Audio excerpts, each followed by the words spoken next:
وإذ قال لقمان لابنه وهو يعظه يا بني لا تشرك بالله إن الشرك لظلم عظيم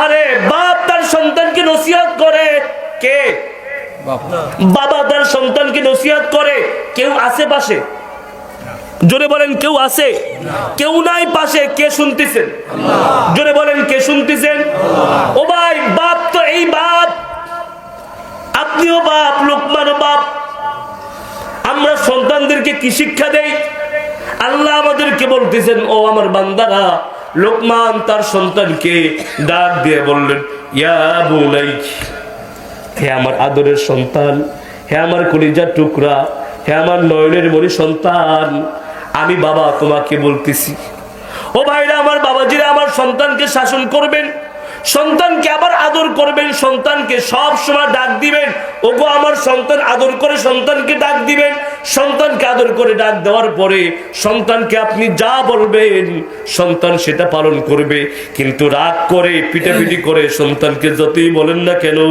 মনে রাখবেন কখনো সন্তানকে মানুষ করা সহজে যাবে না আল্লাহ বলেন লোকমান তার সন্তানকে নসিহত করতেছেন লা তুশরিকি বিল্লাহ ও সন্তান আমি এক নম্বরে তোমাকে নসিহত করতেছি লা তুশরিক বিল্লাহ আল্লাহর সঙ্গে শরীক করবা তোমার জীবন চলে যাবে তারপর আল্লাহর সঙ্গে শরীক করতে পারবা না তোমার জীবন চলে যাবে তারপর আল্লাহর সঙ্গে শরীক করতে পারবা না পৃথিবীর কোনো মানুষ তোমাকে কিচ্ছু করতে পারবে না পৃথিবীর মানুষ তোমাকে শেষ করে দিতে পারবে না মনে রাখবে মনে রাখবে মনে রাখবে হায়াত দেওয়ার মালিক কে জান দেওয়ার মালিক কে কেউ যদি মানুষের কাছে প্রাণ ভিক্ষা চায় রাষ্ট্রপতির কাছে প্রাণ ভিক্ষা চায় আপনারাই বলুন রাষ্ট্রপতি কি প্রাণ ভিক্ষা দিতে পারে আপনি যদি পীরের কাছে প্রাণ ভিক্ষা চান পীর কি আপনার প্রাণ ভিক্ষা দিতে পারবে ও দুনিয়ার মানুষরা আল্লাহর গোলামেরা পৃথিবীর মানুষ আপনাকে মারতে পারবে না পৃথিবীর সমস্ত মানুষ মিলে আপনাকে নিচের দিক টানবেন আপনার কোনো ক্ষতি করতে পারবেন না আল্লাহ যদি আপনাকে উপর দিক উঠান আবার আল্লাহ যদি আপনাকে নিচের দিক নামান পৃথিবীর সকল মানুষ যদি মিলে আপনাকে উপরে উঠায় পৃথিবীর কোনো মানুষ আপনাকে উঠাতে পারবে না সন্তানকে নসিহত করতেছেন লা তুশরিক বিল্লাহ ও সন্তান খবরদার খবরদার শিরিক করবা না কি করবা না শিরিক করবা না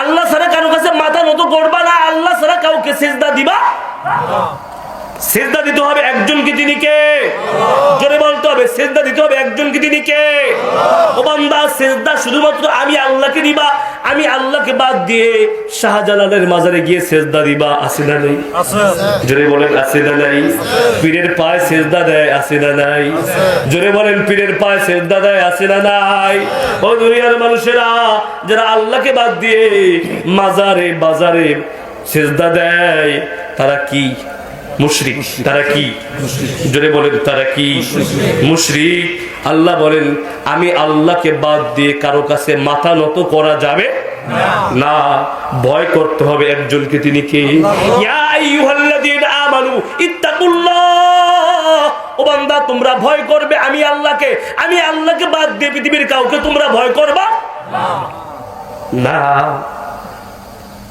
ছোট্ট একটা উদাহরণ দেই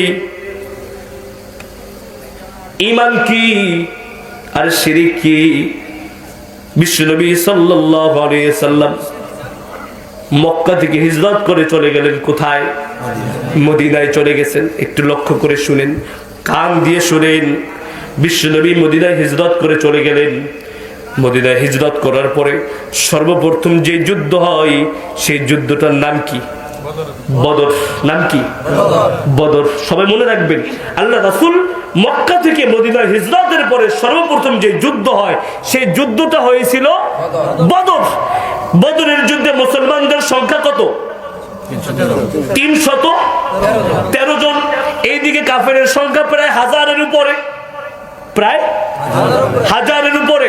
এবার গাজীপুরের মানুষ আপনারা বলুন 313 বেশি নাকি 1000 বেশি?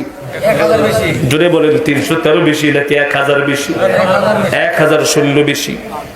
ও দুনিয়ার মানুষেরা, এই যুদ্ধটা মারাত্মক একটা যুদ্ধ। একদিকে মুসলমানরা সংখ্যায় কম, আরেকদিকে মুসলমানরা যুদ্ধ করবে কার বিরুদ্ধে?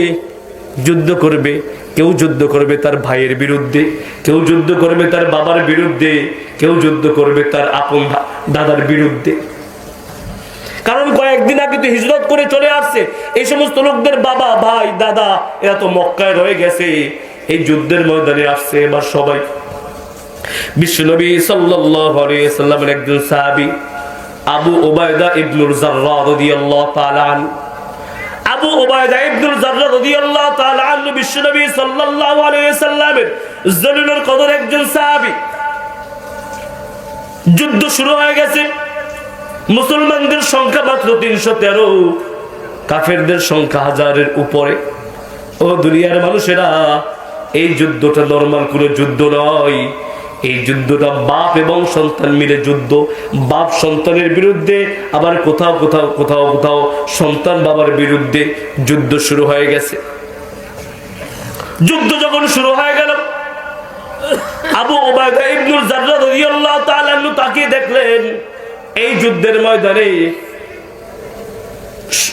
বিরোধী পক্ষ যারা কাফেরদের পক্ষে যুদ্ধ করার জন্য এসেছে, আবু উবাইদা ইবনুল জাররাহর আপন বাবা কে এসেছেন? বাবা। ছেলে মুসলমান, বাবা হলেন কাফের। বাবা কি? কাফের।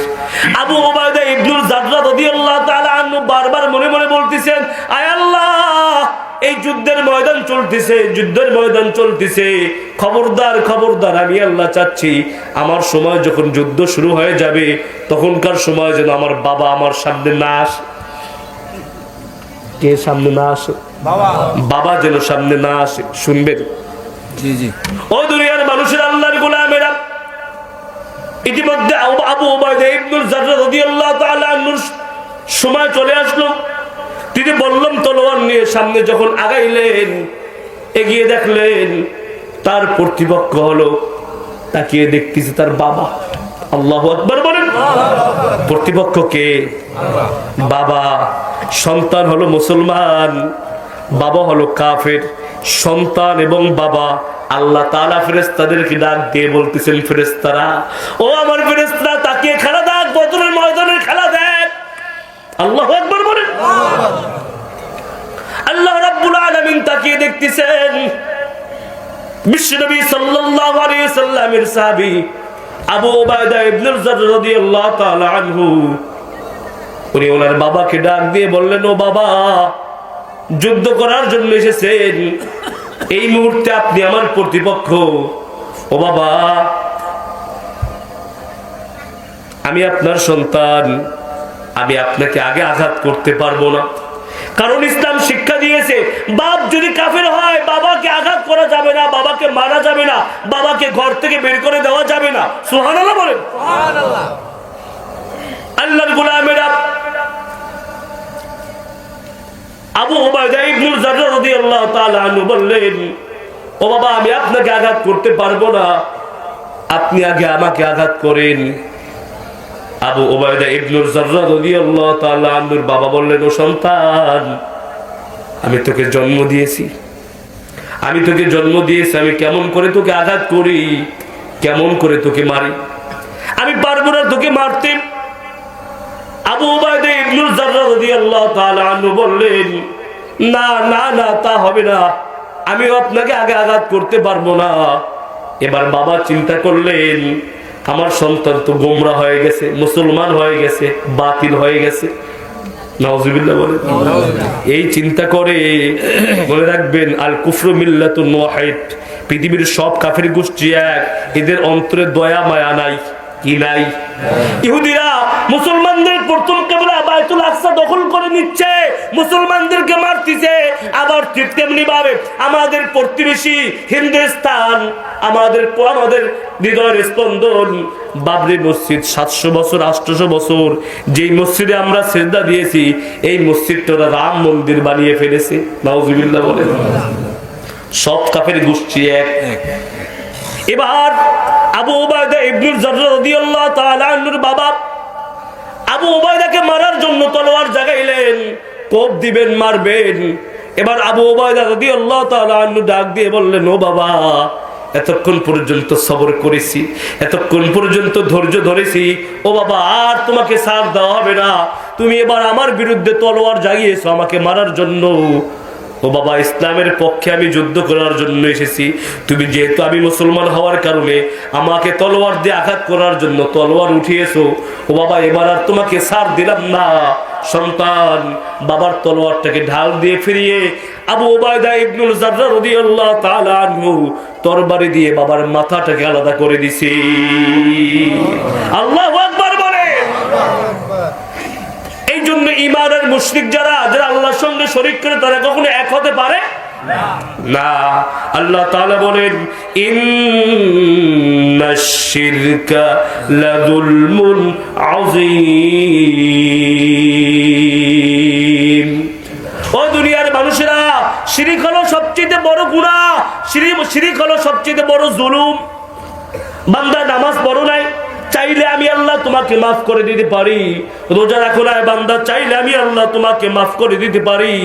কিন্তু বান্দা মনে রাখবা, যারা আমি আল্লাহর সঙ্গে শরীক করেছো, আমি আল্লাহর সঙ্গে যারা শিরিক করেছো, মনে রাখবা আমি আল্লাহ রব্বুল আলামিন তাদেরকে তওবা করা না পর্যন্ত আমি আল্লাহ তাদেরকে মাফ করব না।